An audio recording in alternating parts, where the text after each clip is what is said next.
Un tratamiento, como les digo, de muchos años.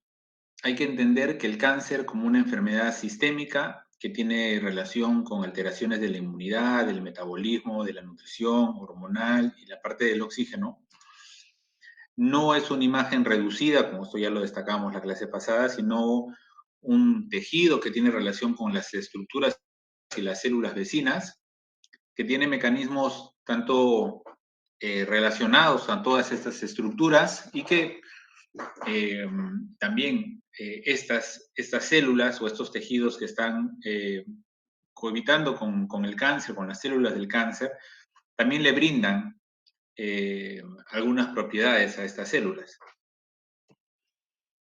Y en esta clasificación de las habilidades actuales tenemos dos en relación a lo que es el sistema inmune, que es evitar la destrucción inmune y producir estatus inflamatorio. El sistema inmune como tal, y esto ustedes ya lo han destacado en las clases de reumatología e inmunología, modula al cáncer, ¿no? No solamente el sistema inmune es capaz de otorgar una respuesta inmune de destrucción, básicamente, sino también un proceso de tolerancia, lo cual mantiene un equilibrio. De alguna manera, estas células tumorales evitan el reconocimiento y evitan ser destruidas por el sistema inmune. Y acá entra un concepto actual que es la inmunovigilancia,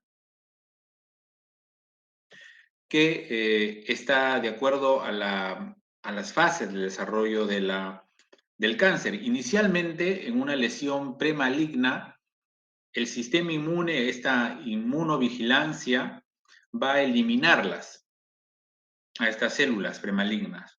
Nos va a permitir que no progresen. Pero en un momento posterior, en alguno de estos casos, va a permanecer en un estatus de equilibrio, donde no van a ser destruidas, pero que tampoco van a proliferar. Y en ciertos casos, cuando ya se desarrolla el crecimiento tumoral, se produce un escape.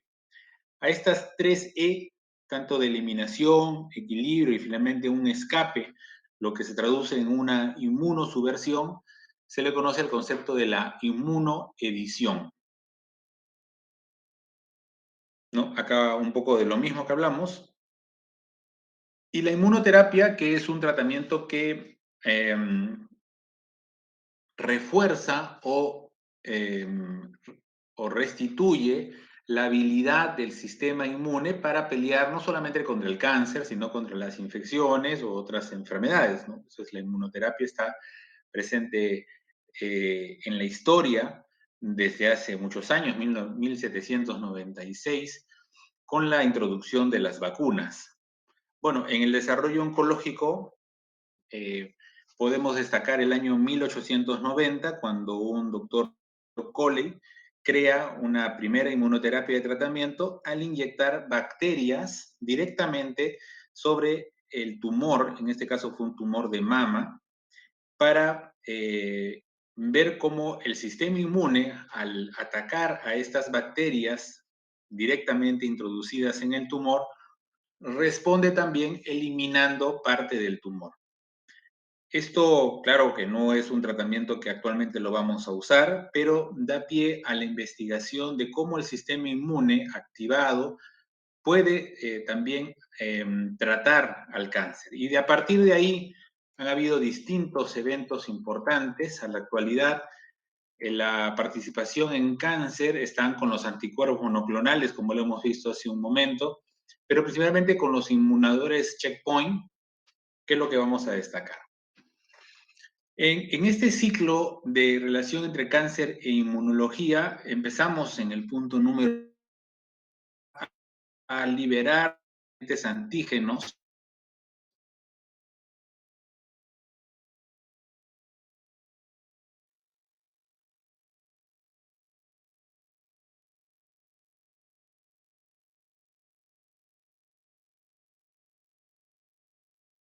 principalmente, van a entrar al torrente sanguíneo y van a llegar a infiltrar los tumores, van a reconocer al cáncer, las células T, y lo van a eliminar. Este es un ciclo que se va a repetir porque al momento de eliminar o de matar las células del cáncer van a liberar más antígenos oncológicos y esto va a producir nuevamente que se dé este ciclo. Bueno, en cada momento de este ciclo inmunocáncer van a haber factores que van a favorecer a la respuesta inmune y otros que van a retroceder, ¿no? O van a inhibir la función inmune. Y sobre estos agentes, a estas moléculas o sustancias, están dirigidos los tratamientos de la inmunoterapia.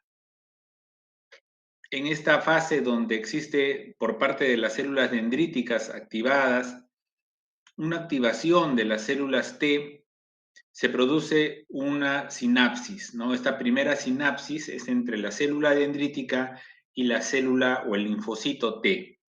En este momento de esa sinapsis existen estructuras que van a favorecer la activación celular y van a haber también estructuras que van a inhibir la activación de las células T como un proceso de tolerancia inmunológica. Y cuando existe ya en el efecto, en la fase efectora, es decir, cuando la célula T activada ataca a la célula del cáncer, existe también otro tipo de sinapsis donde también van a haber sustancias que van a producir un mejor efecto de esta función, pero también por parte de la célula del cáncer va a tener sustancias, receptores, ligandos, que van a hacer que esta función de ataque se vea disminuida. Sobre estas estructuras que inhiben la función de la célula T, estos anticuerpos modernos, parte de la inmunoterapia, inhibidores checkpoint, van a inhibir a estos inhibidores de la función inmune. Es decir, que van a producir que el linfocito T actúe de manera correcta frente a estas células oncológicas. Entonces, existen sustancias que van a estimular la función del linfocito T y existen sustancias que van a inhibir a esta función. Hay muchas que son estudiadas, algunas que en la actualidad y cada vez con mayor número no solamente son estudiadas, sino que ya tienen intervención de tratamiento. Esto es lo que les decía de la inhibición. Y existe principalmente dos receptores en relacionados a esta inhibición de la función inmune que la produce la célula oncológica, como el PD-1 y el PDL-1, que son el ligando. En estas estructuras están también el CTLA4, que es otra molécula que actúa como inhibidor de la función inmune y que es producida por la célula oncológica. Y frente a estas estructuras hay medicamentos actuales que van a actuar sobre estos, tanto sobre el receptor PD-1 como sobre los ligandos, ¿no?, que actúan sobre estos receptores y sobre el CTLA4. Esta tablita es importante que la tengan presente. Bueno, un cáncer será más inmunológico, con mayor respuesta inmune, dependiendo de sus alteraciones o mutaciones somáticas. Mientras mayor sea el número de alteraciones somáticas, más inmunológico será el cáncer a la cabeza, el cáncer de pulmón y el melanoma. Pero todos los cánceres tienen un componente inmunológico y que son susceptibles a este tipo de tratamientos. Tratamientos que han sido muy efectivos. Acá vemos, por ejemplo, el uso del ipilimumab, que es un anti-CTLA4, en el uso del melanoma metastásico, como existe una verdadera reducción tumoral con el uso de esta medicación, que es una medicación target, no es un anticuerpo monoclonal, pero con función inmunológica. También, a pesar de que tienen una toxicidad mucho mejor que la quimioterapia, tienen eventos adversos principalmente de tipo inflamatorio, como el rash cutáneo, como diarrea, colitis o alteraciones de las enzimas hepáticas también.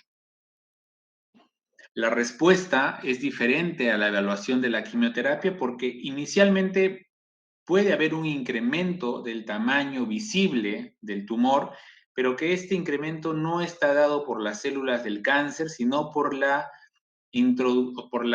activación de los linfocitos y que se produce mayor cantidad, o sea, llegan más linfocitos a la zona y esto da la imagen de un crecimiento, ¿no? Como se ve en las imágenes tomográficas, en la de julio tiene una medición, en la de septiembre se ve un incremento del tamaño, pero esto no es una progresión de la enfermedad, sino una pseudo progresión, porque finalmente cuando estos linfocitos atacan, cumple su función y ya comienzan a degradarse los linfocitos, realmente lo que queda de tumor es mucho menor que el inicial, ¿no? Entonces tiene una manera distinta de evaluar la respuesta. La radioterapia. La radioterapia básicamente está en base a las radiaciones ionizantes, es una terapia de manejo local, esto ya no es terapia sistémica como lo que hemos visto hasta ahora, es terapia local, tiene mucho que ver con la complejidad de la técnica, equipos costosos, ¿no? Y tiene una normativa muy específica, lo que tiene que ver con la radioprotección, no solamente del paciente, sino también del operador. Está en base a radiaciones ionizantes, ¿no? Inicialmente, el tratamiento de tumores con fuente radioactiva fue en 1899. Lo que se hace en el tratamiento de la radioterapia inicialmente es una planificación del tratamiento para elegir el volumen al cual se va a irradiar, la dosis total, que se calcula también como un físico, para calcular dosis sin dañar el tejido adyacente, ¿no? Y el fraccionamiento, ¿no? Porque tiene que fraccionarse esta dosis total en los días de aplicación. Se puede usar técnicas de imágenes para la simulación, que es un término que se usa en radioterapia para describir la localización del tumor, ¿no? Con las imágenes para poder concretar exactamente lo que se va a irradiar y no irradiar las estructuras vecinas. Esto mejora la precisión, reduce la toxicidad y, claro, hay una ganancia en el tratamiento. Como saben ustedes, las radiaciones electromagnéticas ionizantes van desde, digamos, acá ven las radiaciones en cuanto a la frecuencia en Hertz, y desde, bueno, ven ahí el radio, el microondas, el infrarrojo, lo que es visible, el ultravioleta, los rayos X, ¿no? Con intenciones de diagnóstico, y pasamos luego a los rayos gamma, que es donde está el nivel de los efectos um, de este tratamiento de radioterapia sobre los tejidos. Bueno, actúa básicamente por un proceso de absorción de energía. La unidad que se usa para medir la radioterapia se llama Gray o centigray, que es la Julio sobre kilo, ¿no? Es una fórmula matemática para poder calcular esto, como les digo, matemática física, ¿no? Para calcular la zona que se va a irradiar, eso produce ruptura del DNA y eso produce la muerte celular. Es un tratamiento, como les digo, local. Ojo. Ahora, hay tejidos que son más sensibles y otros que son más resistentes. Los tumores malignos, como tal, por su misma estructura de eh, proliferación activada y aumentada, son más sensibles a la radiación que el tejido sano, pero el tejido sano también puede verse afectado, por eso que la simulación, eso que les decía, para ver exactamente dónde se va a irradiar es muy importante para no irradiar tejido sano, que pueda llevar seguramente a complicaciones importantes, ¿no? Delimitar el tumor es lo principal al inicio, luego esto se puede lograr con diferentes técnicas de imágenes, e incluso resonancias o PET-CT, que nos permite determinar lo que es la dosimetría, es decir, la dosis que se va a irradiar en las zonas que se va a irradiar. Y este efecto de radioterapia tiene intenciones en el manejo curativo del cáncer, pero también en el manejo paliativo, o sea, en aquellas enfermedades avanzadas, metastásicas, que no se va a curar, pero que va a irradiarse para evitar complicaciones o, como dice en el cuadrito, hemorragias, para tratamientos del dolor, para fracturas patológicas, compresiones medulares, metástasis cerebrales, para todas esas situaciones tiene un efecto paliativo. Pero en la fase curativa puede reemplazar a una cirugía en ciertas características de tumores o de estadios de enfermedad, por eso le llaman radical. Puede tener también efectos neoadyuvantes y adyuvantes. Ojo, la radioterapia. Como les digo, puede ser pre o posoperatoria, ¿no? Neoadyuvante o adyuvante. Puede ir combinada o alternada con la quimio. Incluso puede haber radioterapia intraoperatoria. La radioterapia es externa, pero también puede haber interna al tumor, que es la braquiterapia, y una radiocirugía estereotáxica, que simplemente son para lesiones de tipo cerebral.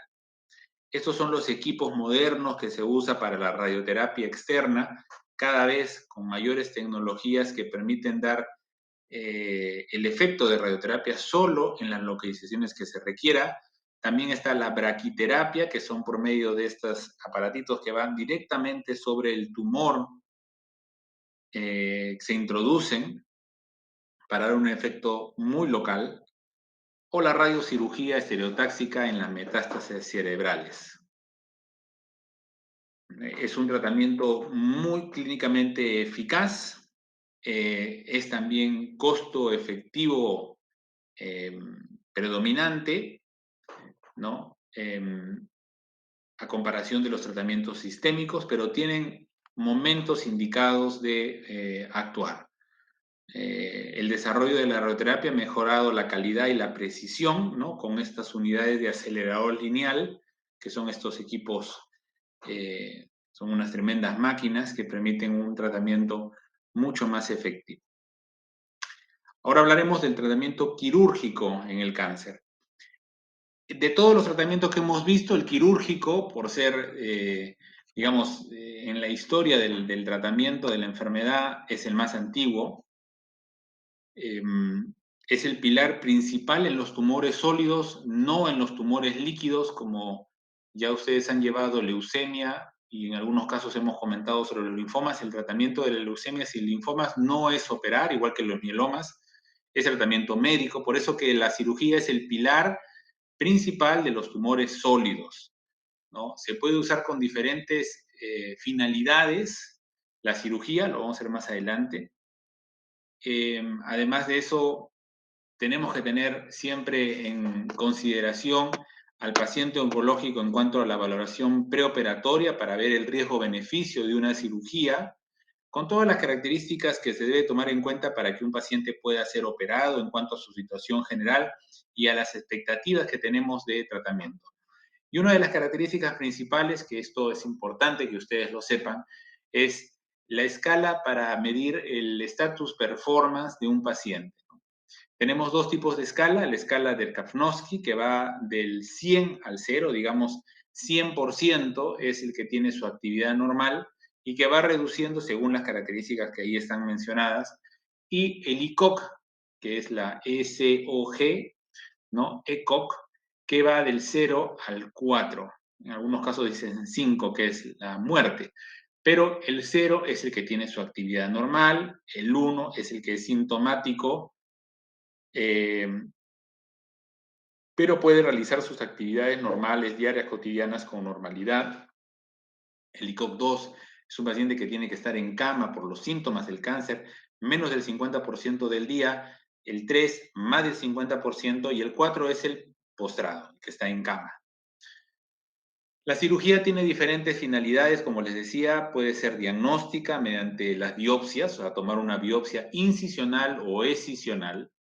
Puede ser una cirugía profiláctica, como lo vamos a ver más adelante, una cirugía con intención curativa, en algunos casos, para poder obtener la curación del paciente. También se puede operar la metástasis en algunos casos, en algunos tipos de cáncer. Hay cirugías paliativas, que es ya para dar una calidad de vida cuando hay obstrucción, cuando hay sangrado, cuando hay perforación, cuando hay abscesos, drenajes, bueno, todo esto que es parte quirúrgica, que no lo va a curar al paciente, pero es una cirugía paliativa. Y también está la cirugía plástica o rehabilitadora, como las reconstrucciones mamarias o las transposiciones musculares, ¿no? En aquellos pacientes que han sido amputados, ¿no? Por algún tipo de enfermedad, sobre todo a nivel de extremidades. También tiene una participación a ese nivel la cirugía. A nivel diagnóstico, con la toma de la biopsia, es lo más importante, que pueden ser a través de punciones, como aspiración, que son los PAF o los BAF, biopsias incisionales, en la cual se saca una pequeña muestra, o excisional, cuando se saca toda la lesión para mandarla a estudio. También hay técnicas de acceso mínimo, como las laparoscopías. Eso es también un pantallazo de lo que es el TNM, si al momento no lo han podido revisar. Es la catalogización de ver el tamaño o el tumor primario, que es el T, los ganglios linfáticos regionales, que es el N, y la metástasis a distancia, que es el M. Eso es algo genérico, ¿no? Pero cada tipo de cáncer tiene su propio TNM que varía totalmente entre uno y otro para llegar al estadio de la enfermedad. También tiene una parte profiláctica, por ejemplo, en aquellos pacientes que tienen una historia de poliposis adenomatosa familiar, con mutación del gen APC, se puede realizar colectomías, o pacientes con colitis ulcerosa. Eso aumenta el riesgo de hacer cáncer en 40 años hasta de 56 veces, en lo cual o se hace un control muy estricto o se puede optar por estas cirugías profilácticas, como las colectomías. También a nivel de tiroides, en la historia familiar de un cáncer medular de tiroides asociado al MEN 2A2B, ¿no? Eso lo han visto ustedes en su clase de endocrino, que produce también una tiroidectomía profiláctica. La mastectomía profiláctica es el caso sonado, ¿no? De Angelina Jolie, que es, por ejemplo, tener las alteraciones mutacionales de los BRCA y la historia familiar de cáncer de mama. Se puede realizar mastectomías de manera profiláctica. Y en los casos de presentar criptorquidia, aumenta 20 veces el cáncer de testículo en esos testículos no descendidos, y en estos testículos que no son descendidos hay que extirparlos porque muy probablemente van a desarrollar cáncer en algún momento. Bueno, en cuanto a la cirugía terapéutica, importante saber esta aplicación de la presencia de enfermedad residual, que es el factor R. R0 es cuando al momento de operar no se deja ningún tumor residual. El R1 es cuando hay tumor residual visto por microscopio, y el R2 cuando este tumor residual es macroscópico, es decir, cuando están operando y ven que no pueden sacar todo, bueno, dejan parte del tumor, eso es un R2, que se debe evitar en la mayoría de los cánceres, porque cuando se llega a operar un paciente oncológico, se debe retirar toda la enfermedad. Y si esto no es posible, no se opera, salvo excepciones como el cáncer de ovario con las citorreducciones. Luego, bueno, esto es ya parte también de la cirugía terapéutica, que se puede hacer también vía laparoscópica. Existe también tratamiento neoadyuvante para poder hacer resecable un tumor, y cirugías a distancia, como le digo, de las metástasis. En cuanto a la parte paliativa, les comentaba que puede haber también manejo paliativo con la cirugía en cuanto a la presencia de hemorragias, perforaciones, obstrucciones que nos lleven. Y la cirugía reconstructiva o rehabilitadora es también parte de la cirugía oncológica, aunque esto lo realiza ya el cirujano plástico, ¿no? Que es ya otra especialidad, pero como son consecuencia de una operación oncológica, forma parte también de este amplio campo de la cirugía oncológica. Vamos a hablar un poquito de lo que es la biopsia líquida, que es lo nuevo en oncología. Repasemos que el cáncer es una enfermedad genómica principalmente, más allá de la estructura física de un tumor, la parte genética del cáncer es lo principal. Parte de estos genes tumorales o del DNA tumoral es vertido a la sangre, y esto a la circulación sanguínea, es el DNA circulante tumoral, y esto puede ser estable y manejable, o sea, puedo medirlo, lo puedo identificar, y por lo tanto, al identificar este DNA tumoral, puedo identificar las alteraciones genéticas, y en algunos casos, estas alteraciones genéticas pueden ser accionables o drogables, ¿no? O sea, que hay drogas o medicamentos que van a atacar a estas alteraciones. No en todos los casos, pero tenemos buena parte que sí. Entonces, esto es la medicina de precisión, ¿no? En cuanto a saber exactamente las alteraciones que me están ocasionando el cáncer, estas alteraciones genéticas, y que puedo usar un tratamiento correcto en un paciente correcto con la dosis correcta en el momento correcto. Eh, ¿Cómo alcanzar esto en la oncología actual? Mediante la identificación de esas alteraciones genómicas, que actualmente es una intervención efectiva y que todo va de la mano con una buena biopsia. Y esto es lo que le hablaba de las biopsias tisulares, que es lo que conocemos normalmente, sacar un pedazo de tejido o parte de la lesión o toda la lesión. Pero esto tiene limitaciones, pues, ¿no? Como sabemos, a veces es complejo realizarlo, a veces el tejido es escaso, a veces son sitios que no se pueden biopsiar, el acceso es limitado, demanda costos y tiempo en la preparación de un paciente. Y lo principal es que solamente me da una vista parcial de todo el paisaje genómico del tumor. La biopsia líquida, en cambio, es un paisaje genómico dinámico, no solamente del sitio primario de la lesión, sino de la metástasis. Me puede ayudar en lo que es pronóstico, que es lo actual que ya me da eh, resultados pronósticos, a ver qué paciente va a ir bien con los tratamientos. Hago primero un estudio del DNA circulante y veo las alteraciones y su porcentaje de positividad, aplico el tratamiento y luego vuelvo a hacer, porque es un método muy sencillo de hacer, es una muestra de sangre, y veo cómo respondió esas alteraciones a nivel del DNA circulante. Si hubo respuesta o no hubo respuesta, será un factor pronóstico de la enfermedad. Pero la expectativa es de que sea diagnóstico de cáncer, que me ayude no solamente en pacientes de sospecha, sino en screening, o sea, como un método de tamizaje para saber en la población general, con una muestra de sangre, qué se va a hacer el futuro. Saber si tiene cáncer o no y poder empezar un tratamiento y predecir la respuesta o la resistencia, ¿no? Predecirle, es decir, ya saber si va a responder o no. No solamente es en el diagnóstico, sino sobre todo en el monitoreo de la enfermedad y me brinda información nueva en muchos casos, ¿no? Entonces, me permite a partir de un tumor aislar principalmente el DNA tumoral circulante, ¿no? El ctDNA, y que no solamente es en sangre, sino en cualquier fluido. Además, esto fue reportado inicialmente en 1948, ¿no? Todas estas, no solamente el DNA es vertido al torrente sanguíneo, sino también los cuerpos apoptóticos, estas partes muertas, digamos, mutaciones puntuales, alteraciones en el número, las copias, rearreglos, ¿no? Celulares, exomas o cambios de metilación, todas estas estructuras que parten de una apoptosis, de la necrosis o de la secreción del tumor y que se vierte a la sangre pueden ser medidos. Pero el ctDNA, perdón, es el que más actualmente se estudia.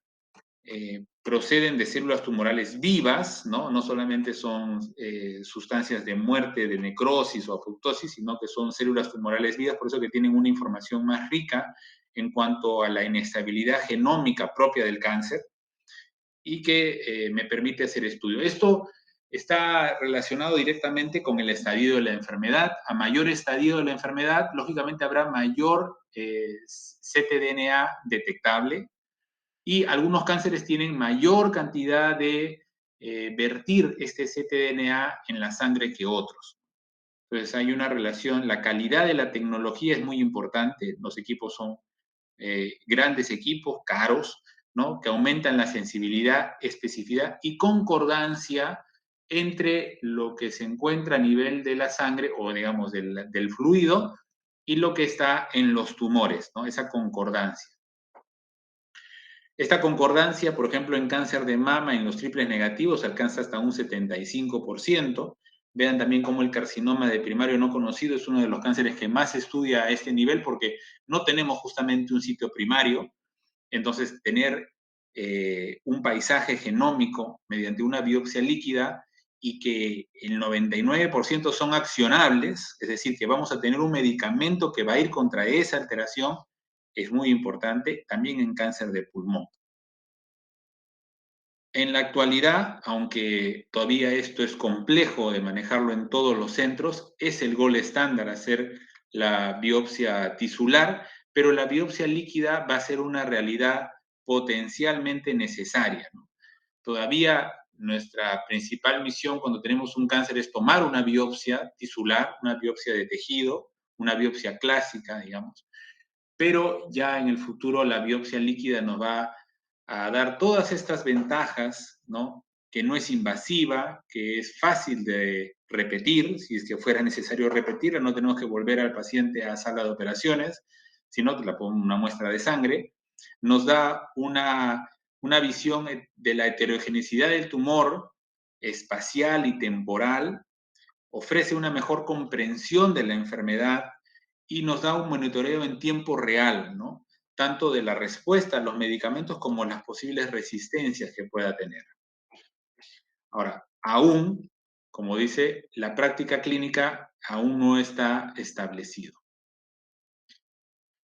El estatus molecular en muchos de los cánceres actualmente es indispensable, saber qué subtipo de cáncer es. En cáncer de mama, no saber qué subtipo de cáncer de mama es marcar la vida de la paciente, ¿no? Es imperativo saber el estatus molecular de un cáncer, que nos da mucha información, no solamente en cáncer de mama, en la gran mayoría de cánceres actuamos bajo esos criterios. Eh, y esto, claro, va la biopsia líquida a tener mayor información para una terapia dirigida.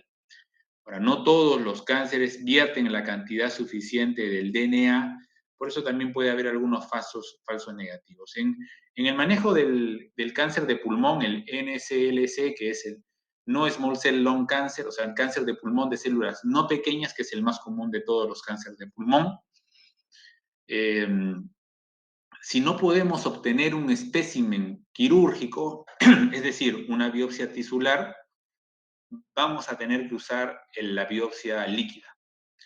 Y la biopsia líquida nos va a ofrecer, mediante estas técnicas de secuenciación genética, ¿no? Realmente el NGS, ¿no? Esa, New Generation Sequencing, que son técnicas de la secuenciación genética que nos permite evaluar gran cantidad de genes, nos puede permitir, cuando tenemos un agente terapéutico positivo, otorgar tratamientos dirigidos contra esta enfermedad. O sea, que ya se usa en el tratamiento en estas situaciones. Además de eso, en la biopsia líquida nos brinda la opción de poder encontrar enfermedad mínima residual e incluso detectar recurrencias de enfermedad mucho antes que se expresen de manera de imagen. En promedio, 70 días antes de que una imagen tomográfica, no sé, resonancia, PET, nos muestre que la enfermedad ha progresado o ha recurrido, ¿no? Que ha vuelto después de un tiempo. 70 días antes, y esos 70 días antes sí que es valioso para poder otorgar un tratamiento con mayor éxito. No solamente es la sangre, también la orina, el líquido cefalorraquídeo, efusiones pleurales, la saliva nos va a permitir también tener biopsias líquidas. Y eso es todo. ¿Alguna pregunta?